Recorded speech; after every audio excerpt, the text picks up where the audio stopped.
ஹல்லேலூயா. கர்த்தருடைய பரிசுத்த நாமம் மகிமைப்படுவதாக. இந்த நாளிலும் கூட நாம் தியானிப்பதற்காக எடுத்துக்கொண்ட வேத பகுதி யாத்ராகமம் புஸ்தகம் அதனுடைய 24, 25, 26 இந்த 3 வசனத்தை இந்த நாளில் நாம் ஒரு சின்ன வசன தியானத்திற்கு நாம் எடுத்துக்கொண்டோம். அதில் எழுதி பாருங்க, வழியிலே தங்கும் இடத்தில் கர்த்தர் அவனுக்கு எதிர்பட்டு அவனை கொல்ல பார்த்தார். அப்பொழுது சிப்போரால் கருக்கான ஒரு கல்லை எடுத்து தன் புத்திரனுடைய நுனித்தோலை அறுத்து அதை அவன் கால்களுக்கு முன்பாக எறிந்து, நீர் எனக்கு இரத்த சம்பந்தமான புருஷன் என்றாள். பின்பு அவர் அவனை விட்டு விலகினார். அப்பொழுது அவள் விருத்த சேதனத்து நிமித்தம் நீர் எனக்கு இரத்த சம்பந்தமான புருஷன் என்றாள். இந்த வசனத்திற்கு முன்பாய் கண்களை மூடி நாம் செபிப்போம். அப்பா பிதாவே, உம்முடைய நாமம் மகிமைப்படுவதாக. பரிசுத்த பிதாவே, உம்முடைய வார்த்தையை ஒரு விஷயம் கூட நாங்கள் தியானிக்கவும், ஒன்று கூட நாங்கள் ஆவியில் பலப்படவும், எங்கள் குறைகளை நாங்கள் உணர்த்தப்படவும், எங்கள் ஆண்டவரே குடும்பங்களை கத்தருக்கு நேராக ஆண்டவரை சீர்படுத்தவும், ஆண்டவரே நீ தந்த இந்த வசனத்திற்காக, இந்த வார்த்தைகளுக்காக, ஆண்டவரே இந்த தியான நேரத்துக்காக உமக்கு நன்றி செலுத்துகிறோம். இந்த வார்த்தையோடு கர்த்தர் எங்களோடு இடைபடுங்கப்பா. நீங்கள் ஆண்டவரை பேசுங்க, நாங்கள் கேட்குறோம். நாங்கள் அதன்படி ஜீவிக்க நடக்க கிருபை தார். அப்பா கரத்தில் ஒப்பு கொடுக்குற தாழ்த்துகிறோம். ஏற்றுக்கொள்ளுமே சன்ப நாமத்தில் கேட்குறோம் ஜீவனுள்ள நல்ல பிதாவே, ஆமேன். அல்லேலூயா. கர்த்தருடைய பரிசுத்த நாமம் மகிமைப்படுவதாக. இந்த வசனத்தில் பாருங்க, நான் வாசித்த யாத்ராகமம் புஸ்தகம் 4ஆம் அதிகாரம் 24, 5, 6 3 வசனத்தில் நாம் வாசிக்கும்போது இங்கே குறித்து மோசேயை குறித்தும் அவருடைய மனைவி சிப்போராளை குறித்தும் பிள்ளைகளை குறித்தும் இங்கே எழுதியிருக்கிறது. ஆனால் இந்த இடத்துல நாம் பெண்களை குறித்து நாம் தியானித்து கொண்டிருக்கிறோம். வேதாகமத்தினுடைய பெண்களை குறித்து, அவர்கள் எப்படி இருந்தார்கள், எப்படி நடந்தார்கள், எப்படி தேவனுக்கு பிரியமாக இருந்தார்கள், எப்படி வீட்டை கட்டினார்கள், அவர்களுடைய ஞானம் என்ன, குணநலங்கள் என்ன என்பதை குறித்து தியானித்து கொண்டிருக்கிறோம். இந்த நாளிலும் நாம் சிப்போராளை குறித்து நாம் ஸ்தோத்திர தியானிக்கும்படியாக கர்த்தர் நமக்கு உதவி செய்வாராக. பாருங்க, இங்கே 25வது வசனத்தில் எழுதியிருக்கு, சிப்போரால் கருக்கான ஒரு கல்லை எடுத்து அப்படின்ட்டு எழுதியிருக்கு. பாருங்க, இந்த யாத்ராகமம் புஸ்தகம் 3ஆம் அதிகாரத்தில் இருந்து தேவனாகிய கர்த்தர் மோசேயை சந்தித்து அவர் எகிப்திற்கு போவதற்கும், எகிப்திலே இஸ்ரவேல் ஜனங்கள் ஆபிரகாமின் சந்ததிகள் அடிமைப்பட்டிருக்கிறார்கள், அவர்களை அங்கிருந்து மீட்டு கொண்டு வருவதற்கும் இந்த மோசையோடு கர்த்தர் இடைப்பட்டு கொண்டிருக்கிறார். 3ஆம் அதிகாரம் முழுவதும் 4ஆம் அதிகாரத்தில் வரும்போது இவர்கள் எகிப்திற்கு பிரயாணப்பட்டு போகிறார்கள். இவர்கள் எகிப்திற்கு பிரயாணப்பட்டு போகும்போது தான் 24வது வசனம் சொல்லுகிறது, வழியிலே தங்கும் இடத்தில் கர்த்தர் அவனுக்கு எதிர்பட்டு அவனை கொல்ல பார்த்தார். பாருங்க, இந்த வசனத்தை நாம் வாசிக்கும் போது நம்ம யோசிப்போம், கர்த்தர் தானே அப்போ அங்கே எகிப்துக்கு அனுப்பினார், மோசேயை அவருடைய குடும்பத்தை கர்த்தர் தானே அனுப்பினார், ஏன் அப்போ மோசேக்கு எதிர்பட்டு கர்த்தர் அவரை கொல்ல பார்க்கணும்? அப்போ இதில் என்ன இருக்கிறது, எதுக்காக இந்த காரியத்தை கர்த்தர் செய்தார் என்கிறத நம்ம இந்த வசனத்தில் நாம் வாசிக்கும்போது நமக்குள்ள ஒரு டவுட் வரலாம், நமக்குள்ள ஒரு யோசனை வரலாம். ஏன் கர்த்தர் 3ஆம் அதிகாரத்தில் கர்த்தர் மோசேயை சந்திக்கிறார், 3ஆம் அதிகாரம் முடிவு 4ஆம் அதிகாரத்தில் மோசே தேவனோடு வழக்காடுகிறார், நான் போகவே மாட்டேன், நான் போக மாட்டேன், எனக்கு பேச தெரியாது, நாங்கள் போனால் என்னை ஏற்றுக்கொள்ள மாட்டாங்க, நான் திக்கு வாயேன், இதெல்லாம் நல்லா அவர் சொல்ல, எனக்கு அந்த தகுதி இல்லை, நான் ஏமாத்துறோம், என்னால் முடியாதுன்னு சொல்லி கர்த்தர் மோசே மேலே கோபப்பட்டு வலு கட்டாயமாக என்ன செய்யார், உனக்கு திக்கு வேணாம், நான் உனக்கு சகோதரன் ஆரோனை நான் கூட அனுப்புவேன்னு சொல்லி அனுப்பினேன். இவ்வளோ பிரயாசப்பட்டு மோசையை அனுப்புவார். ஆனால் இந்த இடத்துல பார்க்கும்போது சொல்லார், வழியிலே தங்கும் இடத்துல கர்த்தர் அவனுக்கு எதிர்பட்டு அவனை கொல்ல பார்த்தார் என்று சொல்லி. எனக்கு அருமையானவர்களே, இந்த வசனத்தை நாம் தியானிக்கும், இந்த வசனத்துக்குள்ளே இருக்கிற அந்த மறைபொருளை நமக்கு ஆவியானவர் வெளிப்படுத்தி தருவாராக. கர்த்தருடைய நாமம் மகிமைப்படுவதாக. இங்கே பாருங்க, சிப்போரால் ஒரு கருக்கான கல்லை எடுத்து 25வது வசனம், தன் புத்திரனுடைய நுனித்தோலை அறுத்து அதை அவன் கால்களுக்கு முன்பாக எறிந்து, நீர் எனக்கு இரத்த சம்பந்தமான புருஷன். இங்கே பிரயாணப்பட்டு போகிறார்கள், ஆனால் அவங்க பிள்ளைக்கு என்ன பண்ணலை, விருத்த சேதனம் எடுக்கலை, விருத்த சேதனம் பண்ணலை. அதுதான் அந்த இடத்துல அவங்க ஊழியத்துக்கு புறப்பட்டு போகிறார்கள். ஒரு பெரிய இருப்பு காலவாய், எகிப்துங்கிறது ஒரு இருப்பு காலவாய். அங்கே போகிறார்கள், ஒரு பெரிய ஊழியம். அங்கிருந்து ஒரு கூட்ட ஜனத்தை அழைத்து கொண்டு வரணும். ஆனால் இது என்ன சொல்லுகிறது, இது ஒரு பெரிய பெரிய ஒரு சாப்டர், ஒரு மெசேஜ், பெரிய ஊழியக்காரங்களுக்கு இது உரித்தாகும். ஆனாலும் நாம் இந்த சிப்போரால் நாம் எடுத்துக்கொண்டபடியினால இதிலிருந்து ஒரு சில வார்த்தைகளை நாம் தியானிப்போம். நாம் மறுபக்கத்துக்கு போக வேண்டாம். நமக்கு சிப்போரால் மூலம் அந்த குடும்பம், மோசே அவருடைய பிள்ளைகள் எப்படி தப்பினார்கள் என்கிறதை மட்டும் நாம் பார்க்க போகிறோம். பாருங்க, அந்த வழியில் எதிர்பட்ட காரியம், தேவனாகிய கர்த்தர் அவர்களுக்கு எதிராக நிற்கிறார். அங்கே ஒரு சொல்லியிருக்கு, அவனை கொல்ல பார்த்தார் அப்படின்னு சொல்லியிருக்குது. அப்போ இந்த சம்பவம் அந்த இடத்துல நடந்த உடனே சிப்போரால், மோசே எதுவுமே சொல்லலை, சிப்போரால் தாமே உடனே அந்த இடத்துல அவன் என்ன செய்ய, ஒரு கருக்கான கல்லை எடுத்து தன் பிள்ளையுடைய நுனித்தோலை அவள் அந்த இடத்துல விருத்த சேதனம் பண்ணுகிறான். பழைய ஏற்பாட்டில் ஆபிரகாம் காலத்தில் விருத்த சேதனம் என்கிறது ஒரு உடன்படிக்கை, தேவனோடு கூட இருக்கிற ஒரு உடன்படிக்கை. ஆபிரகாமுக்கு கர்த்தர் கொடுத்த ஒரு உடன்படிக்கை. விருத்த சேதனம் பண்ணி கொண்டவங்க தேவனுடையவர்கள், தேவனுடைய பிள்ளைகள். இந்த பூமியில் பல பல பல பல ஜனக்கூட்டங்கள் இருக்கிறார்கள், பலவிதமான ஜாதிகள் இருக்கிறார்கள். ஆனால் அதில் கர்த்தர் தனக்கென்று சொல்லி அழைத்த அந்த பிள்ளைகள், கர்த்தருடைய பிள்ளைகள் விருத்த சேதனம் பண்ணி கொள்ளணும். அது கர்த்தரோடு பண்ணுகிற உடன்படிக்கை. இங்கே மோசே ஊழியத்திற்கு புறப்பட்டு போகிறார்கள்.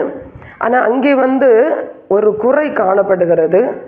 அது நிமித்தமாக மோசே ஊழியத்துக்கு புறப்படும் போது இந்த வீட்டு காரியத்தை, தன் பிள்ளைகள், இந்த காரியத்தெல்லாம் அவர் பார்க்கல. அவர் கர்த்தர் சொன்னதை கேட்டுட்டு போயிட்டார்.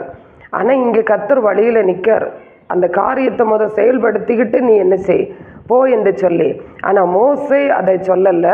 சிப்போரால் அந்த இடத்துல தெளிவாக, ஒரு ஞானமாக, இந்த காரியத்துக்காக தான் கர்த்தர் எதிர்பட்டிருக்கிறார் என்கிறத புரிந்து கொண்டிருக்கிற பாருங்க. அந்த ஒன்று தான் எனக்கு அந்த வசனத்தை வாசிக்கும்போது எனக்கு ரொம்ப ஒரு ஆவிக்குரிய ஒரு ஆழமாக என் இருதயத்தில் பட்டது. கர்த்தர் வழியில் நிற்கிறா, அவனை கொல்ல பார்த்தாருன்னு இங்கே எழுதியிருக்கு.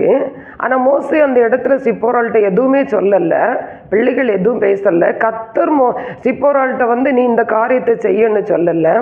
ஆனால் உடனே இந்த காரியம் அங்கே அந்த கலக்கம், அந்த ஒரு சின்ன ஒரு கலக்கம் அங்கே வந்த உடனே, ஆனால் சிப்போராளுடைய இருதயத்துக்குள்ள இது எதனால் வந்திருக்கும் அப்படின்னு அவள் ஒரு கணம் அவள் சிந்தித்துட்டு உடனே அவள் என்ன செய்யறா, இதுதான் பிரச்சனை என்று சொல்லி உடனே அந்த காரியத்தை, அந்த விருத்த சேதனத்துக்குரிய அந்த காரியத்தை அவள் உடனே அந்த இடத்துல செய்கிறாள் பாருங்க. கர்த்தர் அந்த இடத்தை விட்டு மாறினார், அவங்க பிரயாணம் சக்ஸஸாக முடிந்தது என்று சொல்லி நாம் பார்க்கிறோம். இன்றைக்கி பாருங்க, நம்முடைய குடும்ப வாழ்க்கையில் ஒரு சின்ன ஒரு பிரச்சனை, நம்முடைய குடும்பத்துக்குள்ள ஒரு ஒரு பலவீனமா, இல்லை கொஞ்சம் கஷ்டங்களா, இல்லை நெருக்கமா, இல்லை ஏதோ நம்முடைய வாழ்க்கையில் ஒரு சின்ன கலக்கம் வருது பாருங்க. உடனே நம்ம செய்கிறது என்ன செய்வோம்னா, பிசாசுன்னு ஒரே பிசாசுக்கு மேலே பழிய போட்டுருவோம். பிசாசு தான் இப்படி பிரச்சனையை கொண்டு வந்துட்டான், பிசாசு தான் இந்த கலக்கத்தை கொண்டு வந்துட்டான், பிசாசு தான் இந்த வியாதியை கொண்டு வந்துட்டான், பிசாசு இந்த தோல்வியை கொண்டு வந்துட்டான்னு பல நேரங்களில் நம்ம யாருக்கு மேலே தான் அந்த பழியை போடுவோம், பிசாசுக்கு மேலே தான் போடுவோம். சில வேளைகளில் கர்த்தர் நமக்கு ஊழியக்காரங்களை கொண்டு நமக்கு உணர்த்துவார், வசனம் வாசிக்கும் போது நமக்கு உணர்த்துவார், ஏதோ ஒரு சொப்பனத்தில் கர்த்தர் நம்மோடு பேசுவார், தரிசனத்தில் கர்த்தர் பேசுவார், இந்த காரியத்தை நீ செய், இந்த விஷயத்தை நீ செய் அப்படின்னு நமக்கு பேசுவார். ஆனால் நம்ம அதிலெல்லாம் என்ன செய்ய மாட்டோம், மைண்டு கொடுக்க மாட்டோம். எல்லா காரியத்தையும் பிசாசுக்கு மேலே போட்டுட்டு ஆண்டவருடைய சமூகத்தில் ஒரே ஜபமும் அழுகையும் தான் இருக்கும். ஆனால் இந்த இடத்துல ஒரு தன் குடும்பத்துக்குள்ள புருஷன் பிள்ளைகளுக்குள்ள நடக்கிற காரியத்தில் சிப்போரால் எவ்வளவு ஞானமாக செயல்பட்டார் பாருங்க. தன் குடும்பத்தின் மேலே அவள் கவனமாக இருந்தாள் என்று சொல்லி பார்க்கிறோம். இந்த பிரச்சனை எதனால் வந்தது, இந்த காரியம் எதனால் வந்தது, இது மாற நான் என்ன செய்ய வேண்டும், அதில் தன் குடும்பத்தின் மேலே அவள் கவனமாக இருந்தாள். அதுதான் இந்த நாள். ஆமை ஸ்தோத்திரம்.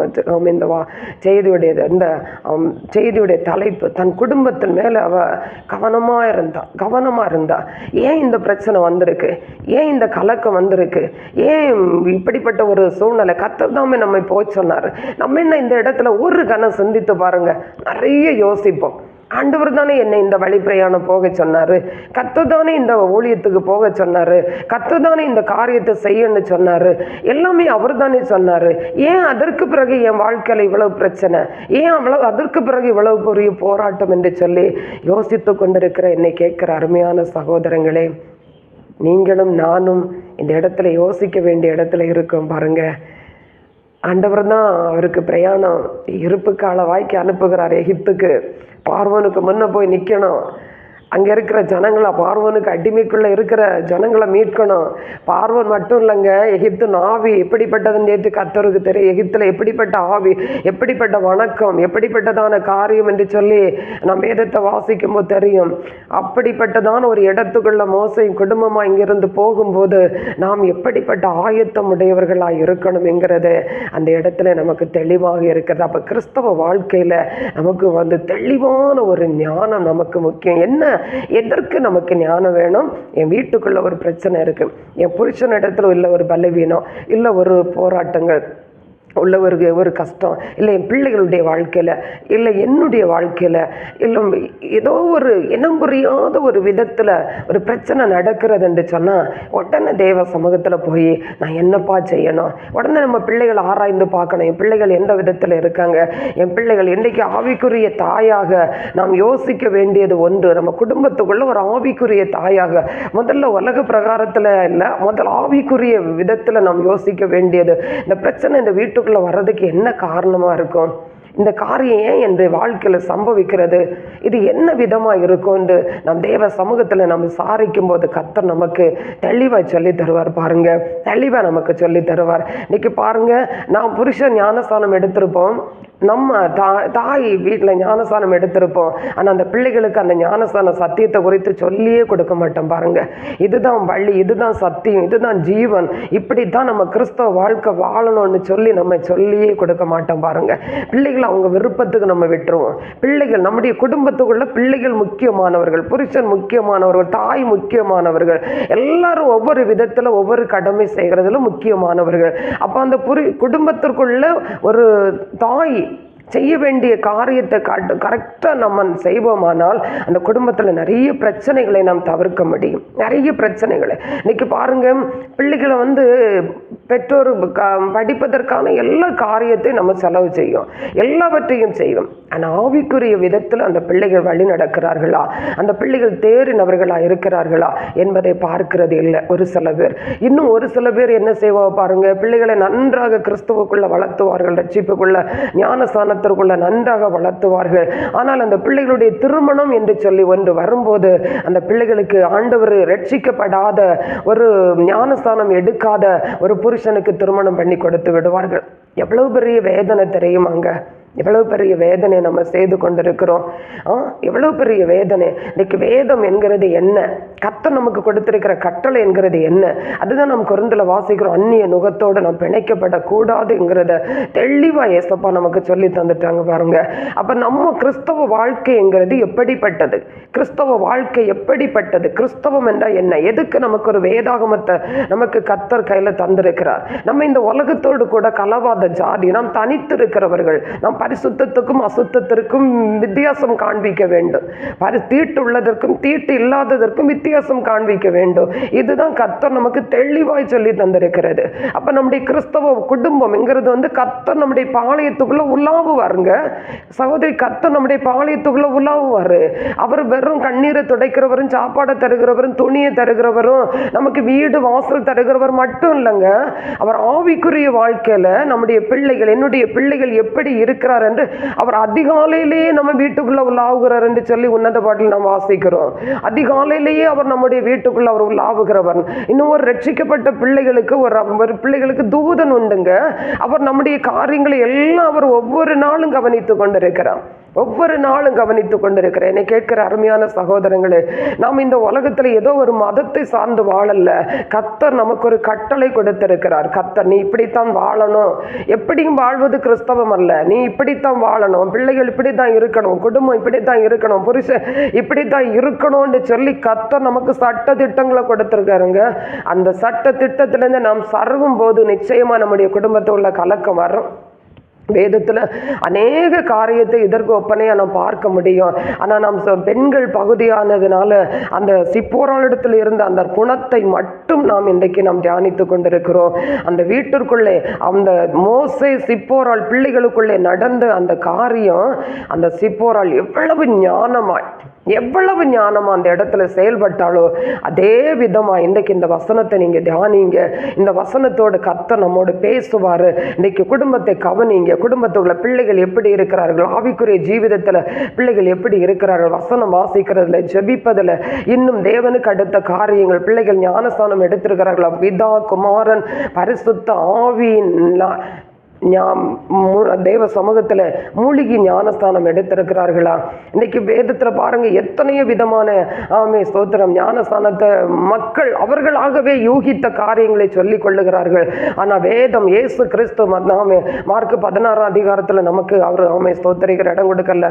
பிதா குமாரன் பரிசுத்தாவி நாமத்தில் தண்ணில மூழ்கி தான் ஞானஸ்தானம் எடுக்கணும். மற்ற 3ஆம் அதிகாரத்தில் இயேசு எடுத்த ஞானஸ்தானம். இன்னைக்கு நாம் அப்படிப்பட்ட ஒரு தெளிவான சிந்தை உடையவர்களாக நாமே நம்முடைய சிந்தையை கிறிஸ்துவுக்கு நேராக நாம் திருப்புவோம். நம்முடைய குடும்பத்தில் சந்திக்கிற அநேக பிரச்சனைகளுக்கு அது ஒரு முடிவா இருக்கும். நம்முடைய ஆவிக்குரிய வாழ்க்கையில ஒரு எழுப்புதலுக்கு அது ஒரு முடிவா இருக்கும். கடந்த வாரத்தில் நாம் தியானித்தோம் பாருங்க, ஞான இருதயம் உள்ள இருதயத்துக்குள்ள ஞானம் எழுப்புதல் அடைந்த ஸ்திரீகளை குறித்து. இந்த நாட்களில் கர்த்தர் நம்முடைய முன்ன வைத்திருக்கிற நம்முடைய வீட்டு காரியம், ஆவிக்குரிய காரியங்கள் எப்படி இருக்கிறது, நம்முடைய பிள்ளைகளுடைய ஆவிக்குரிய காரியங்கள் எப்படி இருக்கிறது, ஆவிக்குரிய வாழ்க்கையில பிள்ளைகள் தாமே ஸ்தோத்திர குறைவா இருக்கிறார்களா, ஜெபிங்க. தேவ சமூகத்துல போங்க. என் ஆண்டவர் தந்த பிள்ளைகள் 2 பிள்ளைகளை 3 பிள்ளைகளை 1 பிள்ளையா கர்த்தர் தந்திருக்கீங்க. ஆண்டவரே இந்த பிள்ளைகளை கிறிஸ்துவுக்கு நேராக ஏசப்பா நான் ஒப்பு கொடுக்கிறேன், உங்க கரத்துல ஒப்பு கொடுக்கிறேன் என்று சொல்லி தேவ சமூகத்துல ஆண்டவர் ரட்சிப்புக்கும் பரிசுத்த ஆவியின் அபிஷேகத்துக்கும் நாமே ஆண்டவருடைய சமூகத்தில் அர்ப்பணிக்கும் போது ஆவிக்குரிய வாழ்க்கை அதுல இருந்து துளிர்க்கிறது. நம்முடைய குடும்பம் துளிர்க்கிறது. அநேக பிரச்சனையில இருந்து, அநேக மன சமாதான கேடுகளை கொண்டு வருகிற காரியத்தில் இருந்து நாம் விடுதலை அடைய முடியும். எனக்கு அன்பான சகோதர சகோதரிகளே, சிந்தித்து பாருங்க. சிப்போராளுடைய இருதயம் பாருங்க, அந்த செகண்டில் கருக்கான ஒரு கல்லை கரத்தில் எடுத்தான். எத்தனையோ கல் இந்த பூமியில கிடக்குது, ஆனால் வேற எதையும் அவன் எடுக்கல. எந்த கல் எடுத்து பிரயோஜனப்படுமோ அந்த கல்லை எடுத்தான். அதை குறித்து தியானிக்க நிறைய இருக்குது தேவ சமூகத்தில். இந்த புதிய ஏற்பாட்டு நாட்களில் கர்த்தர் நமக்கு கொடுத்தது மூலிகை ஞானஸ்தானத்தை குறித்து. பிதா குமாரன் பரிசுத்தாவின் நாமத்தினாலே ஞானஸ்தானம் எடுங்க. பெற்றோர் எடுத்துட்டிய பிள்ளைகளை தள்ளி விடாதீங்க. எடுத்த பிள்ளைகளை ஒரு ஞானஸ்தானம் எடுக்காத ரட்சிக்கப்படாத ஒரு புருஷனுக்கு தள்ளி விடாதீங்க. ஒரு ரட்சிக்கப்பட்ட ஞானஸ்தானம் எடுத்த ஒரு புருஷனுக்கு ரட்சிக்கப்படாத ஒரு பிள்ளைய வீட்டில் கூட்டிட்டு வராதீங்க. இந்த தப்பை செய்து நம்முடைய குடும்பத்துக்குள்ள மறுபடியும் ஒரு ஆவிக்குரிய இழப்பை நாம் சந்திக்க வேண்டாம். தேவனாகிய கர்த்தர் நாம் இது நிமித்தம் துக்கப்பட வேண்டாம். நமக்குள்ளே உலாவுகிற தேவனாகிய கர்த்தரை சந்தோஷப்படுத்தும்படியா, அவரை சந்தோஷப்படுத்தும்படியான காரியத்தை செய்யுங்க. நமக்குள்ள வாசமா இருக்கிற பரிசுத்த ஆவியானவரை சந்தோஷப்படுத்துகிற காரியத்தை செய்யுங்க. ஏதோ எந்த பிள்ளை இருந்தாலும் தேவன் மன்னிப்பார். ஒருவேளை ரட்சிக்கப்படாத பிள்ளைகளாம் தேவ சமூகத்தில் செபிப்போம். ஆண்டவரே நீர் எங்களுக்கு உதவி செய்யுங்க, எங்க குடும்பம் ரட்சிக்கப்பட. இந்த சிப்போரால் எவ்வளவு அருமையான காரியத்தை செய்தால் அங்கே மரணத்துக்கு தப்பு வைக்கப்பட்டார்கள் என்று சொல்லி பார்க்கிறோம். மரணத்திற்கு தேவன் அழைத்த பிள்ளைகளைத்தான் அவரை இன்னும் அதிகமாக ஆராய்ந்து பார்ப்பார். என் பிள்ளைகள் எப்படி இருக்கிறார்கள், கட்டளைக்கு கீழ்பட்டு இருக்கிறார்களா, கற்பனையை கீழ்பட்டு இருக்கிறார்களா என்பதை குறித்து அதிகமாய் அவர் ஆராய்ந்து பார்ப்பார். எனக்கு அன்பான சகோதர சகோதரிகளே, இந்த வசனத்தை தியானிங்க. உங்களுடைய குடும்பத்தை குறித்து நன்றாய் சிந்திங்க. உங்களுடைய புருஷனை குறித்து எப்படிப்பட்ட விதத்தில் ரட்சிப்பை காத்து கொள்ளுகிறார், பிள்ளைகள் எப்படி இருக்கிறது, நீங்க எப்படி ரட்சிப்பை காத்து கொள்ளுகிறீர்கள். ஏசாயா 26ஆம் அதிகாரத்திலே சொல்லி இருக்கிற 2வது வசனம், ரட்சிப்பையே நமக்கு மதிலாக தந்திருக்கிறாரு, அரணாக தந்திருக்கிறாரு. அதை இழந்து போகாதிருங்கள், கர்த்தர் வருகை சமீபமா இருக்கிறது. இயேசு கிறிஸ்து கிறிஸ்துடைய வருகை சமீபமாய் இருக்கிறது. ஆண்டவர் தந்த பணியை உற்சாகத்தோடு நாம் செய்வோம். குடும்பத்தின் பிள்ளைகளை ஆவிக்குரிய வாழ்க்கையை நடத்துவதிலே நாம் உற்சாகம் கொள்ளுவோம். நாம் ஜெபிப்போம். கர்த்தருடைய பரிசுத்த நாமம் மகிமைப்படட்டும். நம்முடைய குடும்பத்தின் மூலம் பிள்ளைகள் மூலம் கர்த்தர் மகிமைப்படும்படியாய் இந்த காரியத்தை, இந்த வசனத்தை நீங்க தியானிங்க. எனக்கு அன்பானவர்களை, இந்த வசனத்தை தியானிங்க. இந்த வசனத்தை ஏற்றுக்கொள்ளுங்க. கர்த்தர் நமக்கு தந்திருக்கிற ஒவ்வொரு கற்பனைகளுக்கும் கட்டளைகளுக்கும் கீழ்ப்படிய ஒப்பு கொடுங்க. பரிசுத்த ஆவியானவர் உங்களை ஆசீர்வதிப்பார். உங்கள் குடும்பத்தை அவர் ஆசீர்வதிப்பார். தேவனாகிய கர்த்தர் உங்கள் பிள்ளைகளை, இந்த வேதத்தில் நம்ம வாசிக்கிறோம், முதலாவது தேவனுடைய ராஜ்யம் நீதியும், அதை நாம் அதிகமாய் தேடும்போது இந்த உலகத்தில் உள்ள படிப்பு, இந்த உலகத்தில் திருமணம், குறைவுகள், வியாதிகள், பிரச்சனைகள் எல்லாவற்றையும் கிறிஸ்துவ மாற்றுவார். வறுமையை மாற்றுவார், நெருக்கடிகளை மாற்றுவார். உலகத்துக்காகவே நாம் கிறிஸ்துவை மேலே நம்பிக்கை வைக்க வேண்டாம். இம்மைக்காக நாம் கிறிஸ்துவின் மேலே நம்பிக்கை வைத்து இந்த உலக மக்களை விடையிலேயும் ஒரு நாளை நாம் பரிதாபத்துக்குள்ளே மாறிவிடுவோம். கர்த்தருடைய பரிசுத்த நாமம் மகிமைப்படட்டும். இந்த வசனத்தை தியானிங்க. குடும்பத்தை தியானிங்க. தன் குடும்பத்தின் மேலே கவனமாயிருந்த, கரிசனையாயிருந்த சிப்போரால் இந்த வசனத்தை தியானிங்க. கர்த்தர் நம்மை ஆசீர்வதிப்பார். இந்த வார்த்தை என்னை குறித்து எழுதியிருக்கிறது. இந்த வார்த்தையின் மூலம் ஆண்டவரே எங்கள் குடும்பத்தை, எங்கள் குடும்பத்தை, எங்கள் பிள்ளைகளை, எங்களுக்கு தந்த மருமகள், எங்களுக்கு தந்த மருமகன், எங்களுக்கு தந்த பேர பிள்ளைகள் ஒவ்வொருவருக்காக நிற்கிறோம், தரப்பில் நிற்கிறோம் என்று சொல்லுங்க. கர்த்தர் சத்தியத்தின்படி வழி நடத்துவார். பரிசுத்த ஆவியானவர் சகல சத்தியத்தின்படி நம்மை வழி நடத்துவார். கண்களை முடிச்ச வைப்போமா. அப்பா பிதாவே, உம்முடைய பரிசுத்தமுள்ள நாம மகிமைப்படுவதாகப்பா. நீங்க தந்திருக்கிற ஒவ்வொரு வார்த்தைகளும் ஆண்டவரே ஜீவனுள்ள வார்த்தைகள். ஆண்டவரே உம்மை ஸ்தோத்திரிக்கிறோம். ஏசப்பா, உம்முடைய சமூகத்தில் இந்த வார்த்தைகளை ஒப்புவித்து ஜெபிக்கிறோம், தியானிக்கிற ஆண்டவரே ஸ்தோத்திரிக்கிற ஒவ்வொரு பிள்ளைகள் மேலே, எங்கள் மேலே, எங்கள் குடும்பத்தின் மேலே ஆண்டவரே இந்த வார்த்தை ஆண்டவரே ஸ்தோத்திரிக்கிற நீதியாய், ரட்சிப்பாய், வல்லமையாய் வெளிப்படணும் என்று ஜெபிக்கிறோம்ப்பா. ஏசப்பா, எங்கள் குடும்பங்களில் ரட்சிக்கப்படாத பிள்ளைகள் ஆண்டவரே ஒவ்வொருவரும் ரட்சிக்கப்பட, எங்கள் மருமகள், எங்கள் மருமகன் ஆண்டவரே எங்கள் குடும்பத்துக்குள்ள ஒரு பெரிய ஒரு எழுப்புதலுக்கு தடையாய் இருக்கிற மாம்சத்தின் கிரியைகள் ஆண்டவரே அழிந்து மாறட்டும். பரிசுத்த ஆவியானவர் ஒவ்வொருடைய உள்ளங்களிலும் கர்த்தர் இடைபடுவீராக. பரிசுத்த தேவனை இம்மைக்காக வாழ்ந்து ஆண்டவரே உம்மை ஸ்தோத்திர உலகத்தில் ஆண்டவரே உலக மக்களை விடையிலும் பரிதபிக்கப்பட்டு போகாதபடிக்கு கிறிஸ்துவுக்காகவே எங்க வாழ்க்கையும் ஆண்டவரே பிரயாசமும் ஆண்டவரே ஸ்தோத்திரிக்கிறோம் ஆண்டவரே உண்டாகட்டும் என்று ஜெபிக்கிறோம். நம்முடைய நாம மட்டும் மகிமைப்படுவதாக. அப்பா, கரத்தில் ஒப்பு கொடுக்கிற ஏசப்பா, ஏற்றுக்கொள்ள. ஏசன்ப நாமத்தில் கேட்கிறோம் ஜீவனுள்ள நல்ல பிதாவே. ஆமேன், ஆமேன்.